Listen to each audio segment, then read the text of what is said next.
बहुत सारी सरकारें आई यहाँ गोपालगंज में और झूठा वादा करके यहाँ तक कि शिलान्यास करके लोगों ने गया, लेकिन धरातल पे कुछ हुआ नहीं। अगर जनता मुझे एक बार मौका दे रही है तो मैं जाके असेंबली में आवाज़ उठाऊंगा, लिखा पढ़ी करूंगा और यहाँ से दिल्ली, बॉम्बे और कलकत्ता के लिए डायरेक्ट ट्रेन चलवाने का प्रयास रहेगा मेरा। उप मुख्यमंत्री तेजस्वी जी का कि उन्होंने एक तो हमारे समाज का टिकट काट दिया उन्होंने, उससे भी उनका पेट नहीं भरा, तो उन्होंने मेरा चुनाव चिन्ह पे भी प्रेशर बना के कि नहीं, वो चुनाव चिन्ह नहीं मिले ताकि अब्दुल सलाम उर्फ असलम मुखिया इस मैदान में पीछे रह जाए। मुझे तो ऐसा लग रहा है मेरे नज़र में कि चौतरफा लड़ाई है और आरजेडी का खेल श्री मामू जी भी बिगाड़ रहे हैं और बीजेपी का खेल श्री मोहन जी बिगाड़ रहे हैं, इसलिए कि समीकरण जो इधर उधर हो गया है।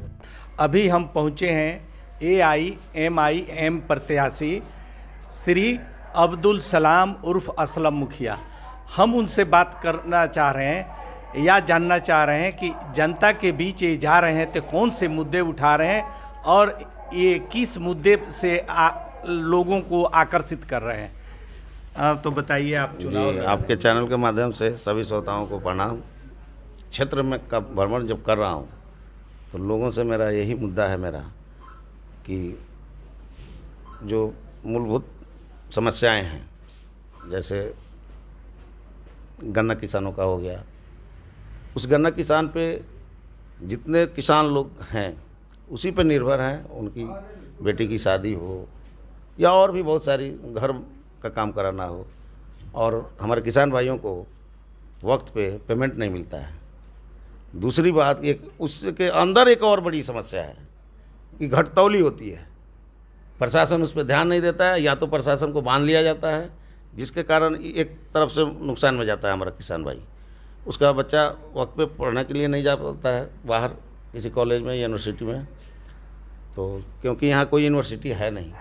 बहुत सारी सरकारें आई यहाँ गोपालगंज में और झूठा वादा करके यहाँ तक कि शिलान्यास करके लोगों ने गया, लेकिन धरातल पे कुछ हुआ नहीं। एक ये समस्या हो गया। दूसरी बड़ी समस्या ये है गोपालगंज में कि चारों तरफ से NH से घिरा हुआ हमारा विधानसभा है। आए दिन एक्सीडेंट होता है यहाँ, और यहाँ ट्रॉमा सेंटर नहीं होने की वजह से, एक्चुअली मुझे पता नहीं था, इसलिए कि हम तो सदर हॉस्पिटल में हम लोग जो भी मिला उसको लेके उठा के गए, जो भी जिसको भी आदमी लेके गया हॉस्पिटल, डॉक्टर ने उनको रेफ़र किया।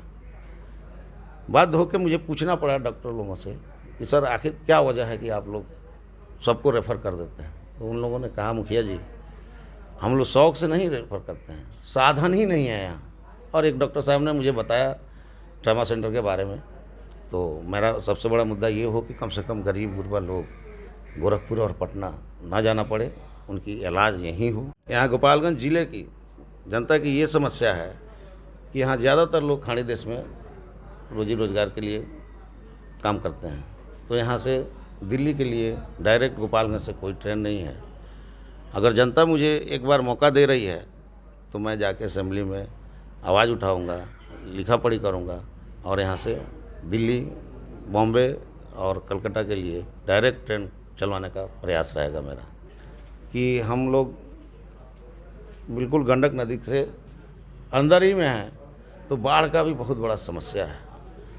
तो हर साल बांध बनता है और कैसे टूट जाता है ये हमारी जनता भली भांति जानती है कि उस पर होता क्या है।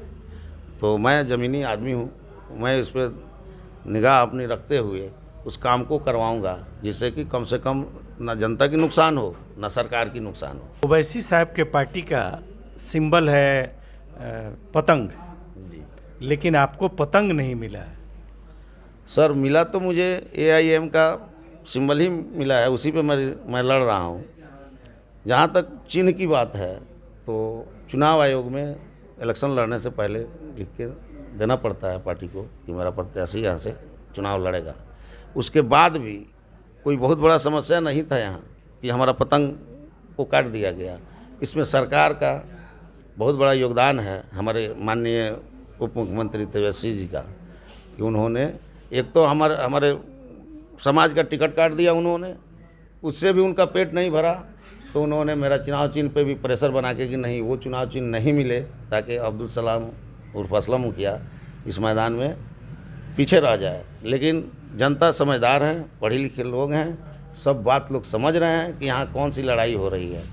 और यहाँ की जनता, देश आज़ाद हुआ उस वक्त से लेके और आज तक पार्टी के नाम पे लोगों ने वोट किया, और वोट के बाद लोगों ने ठगा महसूस किया। इस बार जनता ने मूड बना लिया है कि नहीं, हम लोग परिवर्तन करेंगे, इसलिए कि जो भी कच करता है, किसी पार्टी के लिए काम करता है, अब वक्त पे उस बेचारे को टिकट नहीं मिलता है। कोई धनवान आदमी जाता है 2 करोड़ 1 करोड़ रुपया दे के टिकट लेके चला आता है। पीछे के जो भी कार्यकर्ता होते हैं उनकी काफ़ी तकलीफ़ें होती हैं।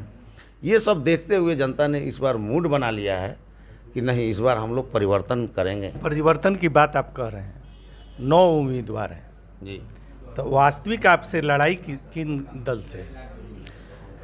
देखिए, लड़ाई तो अब मुझे तो ऐसा लग रहा है मेरे नज़र में कि चौतरफा लड़ाई है, और आरजेडी का खेल श्री मामू जी भी बिगाड़ रहे हैं, और बीजेपी का खेल श्री मोहन जी बिगाड़ रहे हैं। इसलिए कि समीकरण जो इधर उधर हो गया है, और मेरे साथ जो वोट है, मेरे साथ जो जनता है, वो मेरे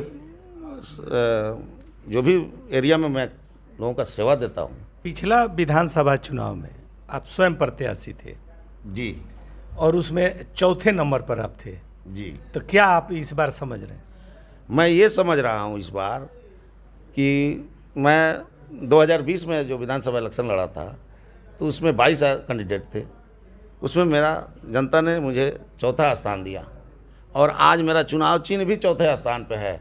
तो मुझे पूरी उम्मीद है कि इस बार जनता मुझे 1 नंबर पे ले आके कर देगी। हमको हर जाति हर वर्ग के लोग वोट कर रहे हैं, इसलिए कि सब ने मुझे जांचा है, परखा है, मैं सबके साथ रहता हूँ।